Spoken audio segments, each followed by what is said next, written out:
Boredom is the drug you need to avoid, because that's where people start making bad choices. Typically, they don't become a drug addict. They become a consumer of garbage. They waste time. They consume excuses. Dude, I got 168 hours in a week. I think that's what it is. Dude, I want to use them all, man. You need to make goals that are giant.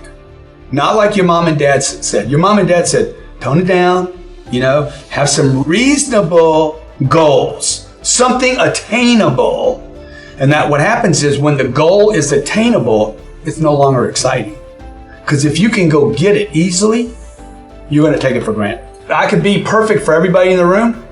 Half the people are still going to be like, he's too cocky, he's too this, he's too that. I'm 57 years old. I spent 30 years trying to please people. I ended up with nothing, man. When I finally said, you know what, I'm done, dude. The more energy I spent trying to please people, make you happy, them happy, mom happy, daddy happy, I still couldn't make everybody happy. I'm like, you know what? I'm done, dude. I'm going to make me happy. I'm going to run my gig. This is my life. I want to create the life I want for me. And if you don't like that life, you probably don't even like your life, because that's the people that end up criticizing me. So the game is, how do I get it? How do I keep it? How do I fortify it? How do I support it? How do you keep making this thing bigger and bigger and protecting it?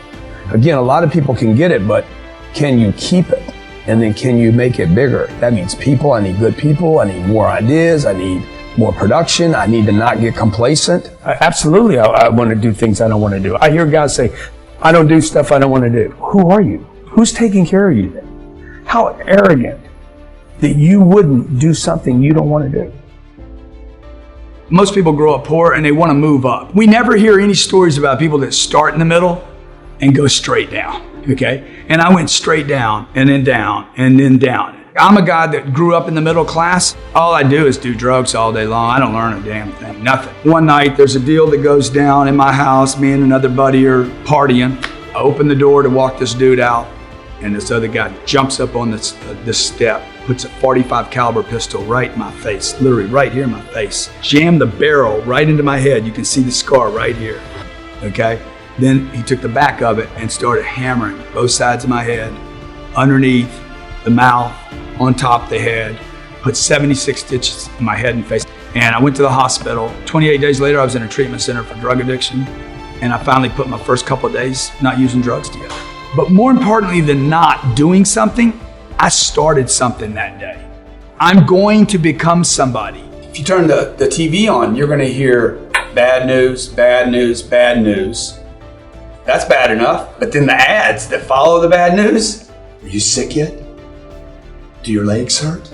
I mean, it's ad after ad after ad about why you have actually felt. It's kind of going back to what we're talking about right now. Why am I so alive? It's because I want to be in the upward cycle, regardless of my age. I want to be in the upward cycle of creation. Money is a terrifying thing because it's the one thing in life. The NFL is not going to give me the ball, and I'm never going to get a chance to golf. I can't win in those environments, but with money, everybody gets money. It's the one place where everybody gets it, and now what do I do? And I can lose it now. So it's a terrifying concept. Very few of us ever get any kind of influence or power, right? Once you get it, you're like, hey, what do I do with this? Am I going to do the right things with it? And so I think people withhold themselves because we're not educated about money. We don't know where it comes from. We have a lot of misinformation about it. Our parents terrified us. Money doesn't grow on trees. Save your money, it'll save you. All these things our parents told us because they were encumbered with the same kind of liabilities around money. Right. I don't know how to get it. I don't know how to keep it. And the worst part that we're all at is I don't know how to invest it. And this is what our parents didn't understand, okay? So Bob or Betty goes out and they work and they do really well and they make $200,000 a year. Maybe they're online doing online sales. Hustle, sell, trading their most valuable thing. This is what I did for 25 years. From 25 to 51 years old. Spent my most valuable asset, time, to get money, terrified every second of every day. That's really what's driven me the whole time, was terror.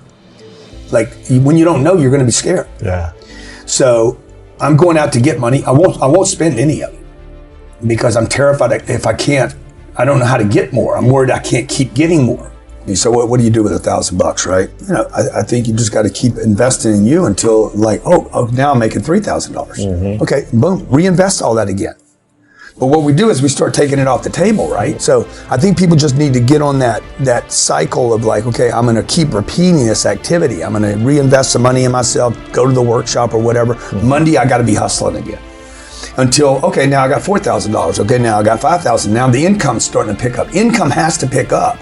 The income should be an indication that whatever you're learning is helping you. Until one day you're like, okay, I have more money here than I can actually, there's nothing I can go to get rid of this money. You need to get rid of that money though. You shouldn't put money in a house, you should put money in your brand.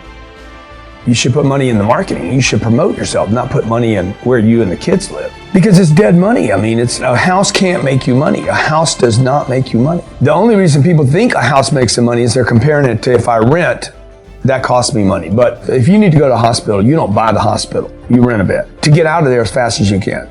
If you go on a trip, you go to America and you want to go to Disneyland, you don't buy the hotel. You rent a room. And nobody thinks poorly of that. They're like, yeah, I'm going to go there, use the place, and get out. That's what you should be doing with your living. Find a place where you can rent.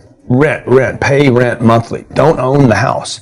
And take all of the money that you would have put in that house purchase, down payment, extra money, fixing it up.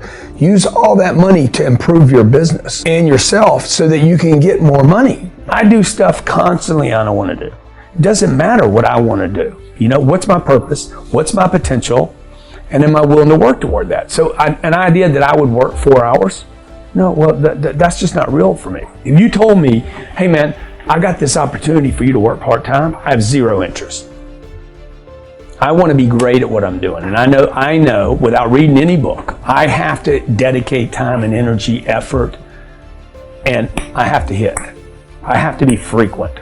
I've never gotten good at anything. It's been a lot of work for me. So everything for me, whether I'm that little uncoordinated kid, it's taken a lot. You know, it's taken me 30 years to find any kind of success or any sense of, okay, I'm starting to find myself. You know, probably 2,000 or 3,000 speaking engagements before I felt like I was comfortable on stage. 3 businesses that were freaking jamming before I said, you know, you might actually be a legitimate businessman.